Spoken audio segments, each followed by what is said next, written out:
ఈ ప్రపంచంలో అన్నిటికంటే ముఖ్యమైనది ప్రేమ కాదు, బంధుత్వం కాదు, ఫ్రెండ్‌షిప్ కాదు. డబ్బు. డబ్బు ఒక్కటే చాలా చాలా ఇంపార్టెంట్. ఈ మాట నేను చెప్తే నువ్వు నమ్మవు. నమ్మే సిట్యుయేషన్‌లో కూడా ఇప్పుడు ఉండవు. ఎప్పుడు నమ్ముతావో తెలుసా? ఒకానొక రోజు ఆ డబ్బు లేకపోతే అనుకున్నోళ్ళకి మనం ఏం చేయలేకపోతాం. ఆ డబ్బు అన్నది లేకపోతే నువ్వు కన్నోడికి అట్‌లీస్ట్ ఒక మంచి లైఫ్ ఇవ్వలేకపోతున్నావు.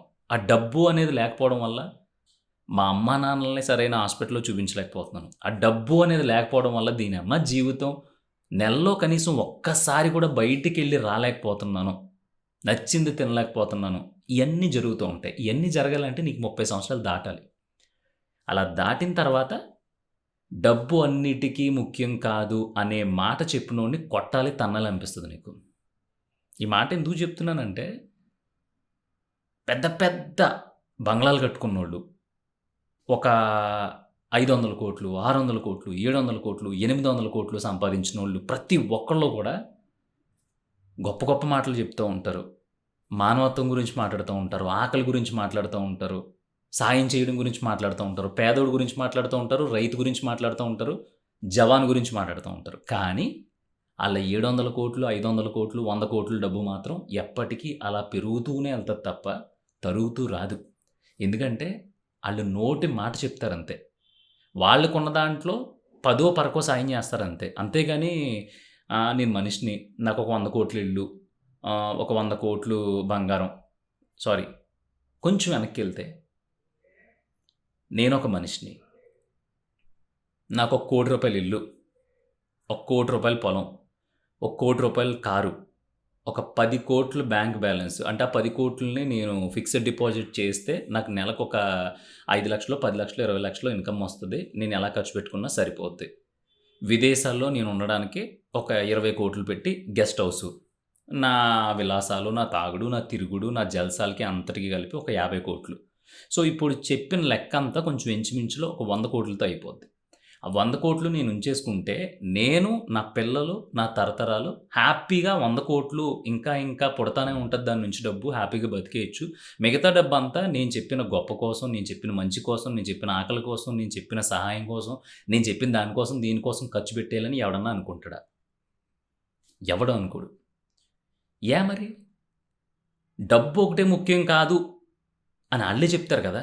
ఆళ్ళే ఏంటి, నీ చుట్టుపక్కల ఉన్నోడు, నా చుట్టుపక్కల ఉన్నోడు, నీ ఫ్రెండు, నా ఫ్రెండు, ఏమన్నా గొడవ జరిగేటప్పటికి పెద్ద మనుషులు ఈళ్ళందరూ చెప్పేది ఇదే. కానీ ఆళ్ళ జేబులో నుంచి ఎప్పుడూ కూడా ఆ డబ్బు మాత్రం బయటికి రాదు. మాట తప్ప. సో, ఇప్పుడు మన చుట్టూ చూసేవాళ్ళు నువ్వు కావచ్చు, నేను కావచ్చు, ఒక ఏజ్ ఉన్నప్పుడు, లేదంటే స్టిల్ ఇప్పటికి కూడా కొంతమంది మోసపోయినోళ్ళు, ప్రేమించి సంకనాగిపోయినోళ్ళు, అమ్మాయి గురించి ఏడ్చే అబ్బాయిలు, అబ్బాయి గురించి బెంగ అమ్మాయిలు, ఈళ్ళందరూ ఒక రిలేషన్ కోసం, ఒక ఎమోషన్ కోసం ఏడుస్తూ ఉంటారు తప్ప, డబ్బు కోసం ఇప్పుడు ఏడవరు. ఏది ఈ 20-25 సంవత్సరాలు, 30 సంవత్సరాలు, 35 సంవత్సరాల మధ్యలో దాని వాల్యూ అంత తెలీదు. తర్వాత 40, 45, 50, 55 సంవత్సరాల్లో ఇవేవీ గుర్తురావు. డబ్బు కోసం ఏడుస్తూ ఉంటారు. ఆరోగ్యం బాలేదు. గవర్నమెంట్ హాస్పిటల్‌లో చూపించుకుంటే తగ్గుతదో లేదో నమ్మకం లేదు. ప్రైవేట్ హాస్పిటల్‌కెళ్ళాలంటే అంత దమ్ము లేదు. అంత దమ్ము ఎందుకు లేదంటే నీ దగ్గర డబ్బు లేదు. అప్పుడు ఏడుపు డబ్బు గురించి స్టార్ట్ అవుద్ది. పలానా వయసులో మనం ఏదో కొంచెం యవ్వనంలో ఉన్నప్పుడు మంచి స్పీడ్ మీద ఉన్నప్పుడు ప్రేమించాం. అనవసరంగా చేతులు కాల్చుకున్నాం.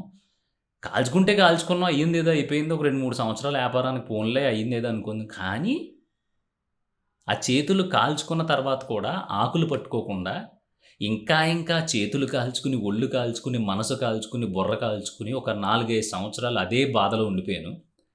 సో, ఆ 4, 5 సంవత్సరాలు గనక నేను ఒళ్ళు దగ్గర పెట్టుకొని కష్టపడి ఉంటే మేబీ కోట్లు అలా కాకపోయినా సంవత్సరానికి ఒక 2,00,000 యేసుకున్నా, ఒక 10,00,000, ఒక 5,00,000 సంపాదించుకొని ఉండేవాడిని.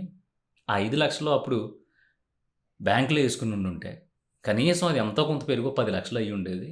ఈ రోజు అన్న రోజు నేను కట్టుకున్న పెళ్ళాం శుభ్రంగా ఎవడి మీద ఆధారపడకుండా ఒక మంచి హాస్పిటల్‌లో చూపించుకొని, ఒక రూ. 10,000 రెంట్ హౌస్‌లో సచ్చేదాకా బతికేద్దాం అని అప్పుడు డబ్బు గురించి ఆడడం మొదలుపెడతారు. అయ్యిందేదో అయిపోయింది. నాకు కావాల్సిన లైఫ్ నేను బతకలేకపోతున్నాను అని తెలిసిన తర్వాత, ఆ తెలిసొచ్చిన వయసు 40 సంవత్సరాలు అనుకున్నప్పుడు, ఆడేం బాధపడతాడో తెలుసా? అనవసరంగా చాలామంది మీద నమ్మకం పెట్టుకొని నేను మోసపోయాను. నేను మోసపోయాను అని నెత్తి మీద గొడ్డేసుకొని ఏడ్చాను తప్ప, ఒక 5, 6 సంవత్సరాలు టైం వేస్ట్ చేసుకున్నాను తప్ప, ఆ 5, 6 సంవత్సరాలు నన్నెవడైతే మోసం చేశాడో ఆళ్ళ మీద కసితో కత్తి కట్టి పగబట్టి సంపాదించుంటే, ఈరోజు ఆ ఎదవలందరి ముందు కారేసుకొని దిగేవాడిని. ఆ రోజు ఆళ్ళ మీద పగతో నేను ఇంట్లోనే ఉండిపోయి ఏ పని చేయకుండా, మొత్తం నా చుట్టూ ఉన్నోళ్ళందరిని వెలివేసేసి, నేనేదో పెద్ద హీరోలా ఫీల్ అయిపోయి, అర్జున్ రెడ్డిలా తిరిగేసి ఇప్పుడు సంకనాకిపోయాను. గుమస్తా ఉద్యోగం చేయాల్సొస్తుంది. 1 తారీఖు వచ్చి 3 తారీఖు లోపు డబ్బులన్నీ ఉష్మటాక్. పోనీ నేను సంపాదించింది 1,00,000, ఆ 1,00,000లో ఒక ఇల్లు కొని, లేదంటే ఒక సైట్ కొని, ఆటిలి ఈఎంఐకి ఎళ్తున్నాయేంటి ఒక అందం. నేను సంపాదించుకున్నది నేను ఉండే అద్దెకి, నేను తినే తిండికే సరిపోవట్లేదు. ఆ రోజున అనవసరంగా టైం వేస్ట్ చేశాను అని బాధపడుతూ ఉంటారు. ప్రేమించడం తప్పు కాదు, మోసపోవడం తప్పు కాదు, తప్పుడు నిర్ణయాలు అంటే ఏదో ఇరగదీసేద్దామని తీసుకున్న డెసిషన్ ఫెయిల్ అయిపోవడమో తప్పు కాదు. ఇక్కడ తప్పంతా ఎక్కడొస్తదంటే, ఒక డ్యామేజ్ జరిగిపోయినప్పుడు, ఒక డ్యామేజ్ మనం చూసినప్పుడు, ఇంకా డ్యామేజ్ చుట్టూ ఆయింట్‌మెంట్ రాసుకుంటూ తిరుగుతాం చూసావా? అది తప్పు. ఆ డ్యామేజ్‌ని అలా వదిలేయి. ఆ డ్యామేజ్‌ని అలా మండని, నొప్పి రాని, ఆ నొప్పిలోంచి నీకొక ఆలోచన పుట్టాలి. అదేంటంటే, సరే ఇప్పుడు చావు కూడా ప్రశాంతంగా అవ్వట్లేదు కదా డబ్బులు లేపోతే. అంటే హైదరాబాద్ అనే సిటీలో సడెన్‌గా సచ్చిపోతే, హైదరాబాద్ నుంచి మన సొంత ఊరికి శవాన్ని తీసుకెళ్ళాలంటే, అంబులెన్స్ డ్రైవర్ ఆడే బేరం ఉంటది చూసావా? అది ఎప్పుడన్నా ట్రై చేసి చూడు. ఏదన్నా హాస్పిటల్ దగ్గరికెళ్ళి మార్చి దగ్గర నుంచుంటే, ఆళ్ళు బేరం ఆడతారు. ఏమని? "ఆ! 20,000 అయితది" అంటాడు. ఒకడంటాడు, "20 అవ్వందే తీసుకెళ్ళమండి" అంటారు. అక్కడ ఆడికి ఎమోషను శవం కాదు, అక్కడ ఏడ్చే ఏడుపులు కాదు, డబ్బు. ఎందుకంటే ఆ డబ్బు విలువ ఆడికి తెలుసు. దరిద్రాలన్నీ చూసొచ్చేసాడు కాబట్టి ఆడికి వేరే ఎమోషన్ ఏది ఉండదు. అప్పుడు తెలుస్తది. ఆ 20,000 చేతిలో లేకపోవడం వల్ల ఎవడెవడికో ఫోన్ చేసినప్పుడు తెలుస్తది. లేదు, ఒక మంచి దాన్నేమంటారు సాలిడ్‌గా ఒక బిజినెస్ స్టార్ట్ చేయాలి. కానీ మన దగ్గర డబ్బులు లేవు. మన క్రెడిట్ స్కోర్ బాలేదు. మన ఫినాన్షియల్ హెల్త్ బాలేదు. సో, ఇప్పుడు నేను పక్కాగా 100% సక్సెస్ అయ్యే ప్లాన్‌తో ఉన్నాను గానీ, నాకు 10,00,000 డబ్బులు లేవన్నప్పుడు ఆడికి ఈడికి ఫోన్ చేసినప్పుడు ఆడి మొహం చాటేస్తాడు చూసావా? అప్పుడు తెలుస్తది. సో, ఇదంతా ఎందుకు చెప్తున్నానంటే, ఒక టైమ్ పీరియడ్‌లో చేసిన తప్పుకి దానికి సంబంధించిన వెయిట్‌ని నువ్వు మోస్తా ఉంటావు చూసావా? దానికి ఎక్కువ మూల్యం చెల్లించుకోవాల్సొస్తది నువ్వు. డ్యామేజ్ ప్రతి ఒక్కడికి జరుగుద్ది. అసలు జరగనోడు ఎవడున్నాడు బాసు? ట్రంప్ దగ్గర నుంచి మొదలుపెట్టి, మోదీ తాత దగ్గర నుంచి మొదలుపెట్టి, మన హీరోల దగ్గర నుంచి మొదలుపెట్టి, విలన్ల దగ్గర నుంచి మొదలుపెట్టి, నీ పక్కింటోడు, నా పక్కింటోడు, నువ్వు, నేను, మనందరి మనసులో ఎక్కడో చోట ఏదో ఒక డ్యామేజ్ జరిగే ఉంటది 100%. కానీ ఆ డ్యామేజ్ చుట్టూనే ఆ తగిలిన దెబ్బను చూసుకొని నువ్వు అక్కడే కూర్చుండిపోయావనుకో, దానివల్ల ఏమీ ఉపయోగం ఉండదు. చెప్తున్నాను కదా! ఇది తెలిసేటప్పటికి పుణ్యకాలం మొత్తం గడిచిపోద్ది. అప్పుడు నువ్వు చేయలేని స్థితిలో ఉంటావు.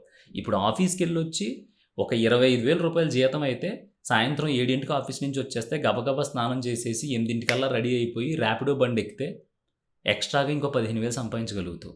ఎందుకు సంపాదించగలుగుతావు అంటే, నీకు ఓపిక ఉంది. నీ వయసు అలాంటిది. ఈ వయసుకి అలసట తెలీదు. అదే పని చేయటం నువ్వు 45, 50 దగ్గర చేయగలుగుతావు అంటే చేయలేవు. అప్పుడేమనుకుంటావు, పలానా రోజు నేను అనవసరంగా ఆ టైంని ఆ ర్యాపిడో కోసమో, లేదంటే పార్ట్ టైమ్ కోసమో దేనో దాని గురించి ఉపయోగించుకుంటే, ఆ పైనొచ్చిన డబ్బులు నా రూమ్ రెంట్‌లకి, నా తిండికి, నా జల్సాలకి సరిపోయినా, పక్కాగా నాకొచ్చే 25,000తో నేను ఏదో ఒకటి పీకేవాడిని. నువ్వేం పీకలేకపోయినా సరే, ఆ టైంలో నేనేదో చేసేసేవాడిని అనే ఆలోచనలొస్తాయి. ఆ ఆలోచనలో సచ్చిపోతాం మనం. అవసరమా? బావున్నావు, బాగా దిట్టంగా ఉన్నావు, 3 పూటలా తింటున్నావు, అరుగుతుంది, ఆలోచించగలుగుతున్నావు, మంచినీళ్ళు కావాలితే తాగగలుగుతున్నావు, బయటికెళ్ళి ఓ దమ్ము కొట్టాలంటే కొట్టగలుగుతున్నావు. అమ్మాయిలైతే హ్యాపీగా అందంగా ఉన్నారు. ఉన్న దాంట్లో అన్నీ బానే ఉన్నాయి. సో, ఏదో జరిగిపోయిందన్న లూప్‌లో ఉండిపోయి, అక్కడే ఇలా పాత సినిమాల్లో ఇలా చక్రం పడి ఫ్లాష్ బ్యాక్‌కెళ్తదే. ఆ ఫ్లాష్ బ్యాక్‌లోనే ఉండిపోయి, అక్కడే కూరుకుపోయి, అన్నిట్లికి డబ్బు ఒకటే సొల్యూషనా? ఆడెవడో డబ్బు కోసం వదిలేసి ఎళ్ళిపోయాడు నన్ను. మంచి అమ్మాయి దొరికిందంట, కట్నం ఇస్తుందని చేసుకొని ఎళ్ళిపోయాడంట అని ఆడి గురించి సో, అక్కడ డబ్బు గురించి ఆలోచించాడు అని నువ్వే తిడుతున్నావు కదా!